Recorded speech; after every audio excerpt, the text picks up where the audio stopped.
Have you fully utilized the current camera you own? Do you really need the camera?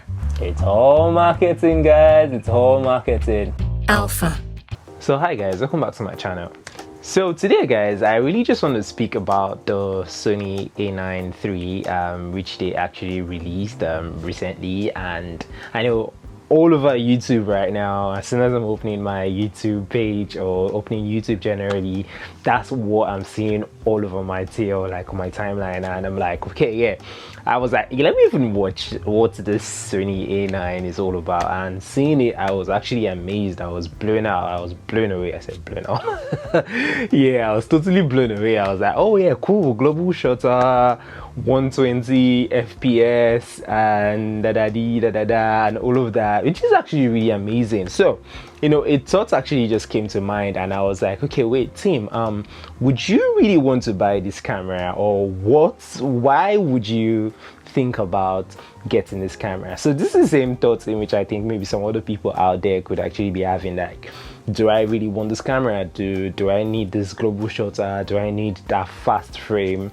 and all of that, the frame per second in which you're shooting and all of this specification this camera has? So I felt like, yo, okay, I should just like share my own thoughts and the reason why I think I want to be getting this camera. I actually don't see any particular reason why I would be buying this particular camera. So yeah, my reasons. Yeah, I'll start with the good side, which is the good side is about the global shutter. So having the global shutter right now literally means like you are not actually restricted by the shutter speed of your camera anymore, meaning HSS, like high speed sync, is literally outdated at this point, you owning that camera, which is actually really cool. That means I could decide to use any light whatsoever I have, and I don't need to be being maybe like 1/200 or 1/250 of a second to be able to get my light which doesn't have HSS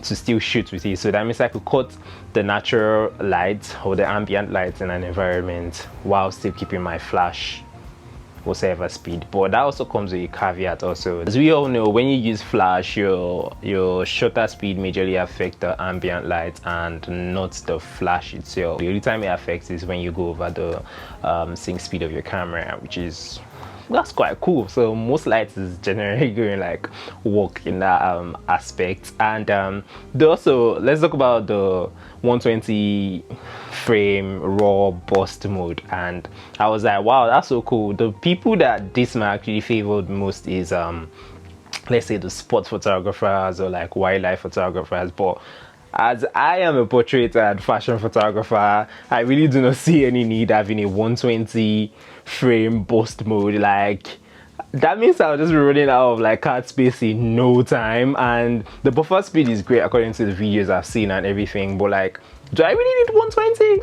No, I don't think so. I don't think I actually need a 120. And to be honest, this is even actually more like a sample of it. I tried using my Fujifilm X-H2S in the burst mode for a recent shoot I did, and I guys, in just 2 hours I shot over 10,000 photos putting the camera in burst mode. And me getting back on my computer looking at these images, I was like, never again in my life will I try this, because what am I using that amount of images for? Like, that is way too much images for me to use and actually like try to call or edit and all of that. So having that feature as a fashion or portrait photographer, not really. I don't think I need that. The bust I have in probably like a Sony A7 IV is good enough. Like, I don't see no need why I would want that. So I think this camera is good in all aspects, even the video aspect also, with the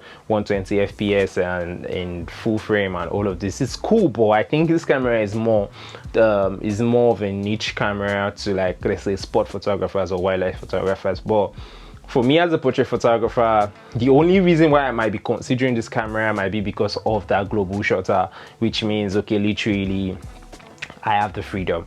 And global shutter for video, guys, also means there won't be any what do you call it, a warpy line if you're trying to like move your camera around for, like, you know, all of this stuff. So, well, to be honest with you guys, if you're on the fence about trying to trade your camera in so you can purchase this particular camera, at this current point in time, I would actually tell you to just hold off and cool off, because trust Sony, they tend to like release cameras almost every year at this point. I won't be surprised if sometime next year they tend to like release another camera that has this global shutter, because from now henceforth I think that will be the new thing with Sony. The question now to most people who might be on the fence thinking of actually purchasing a camera is, have you fully utilized the current camera you own for you to trade in this new camera?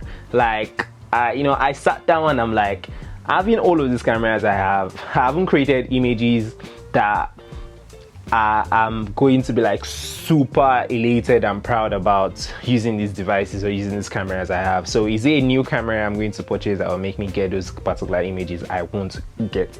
So the real answer to this is no.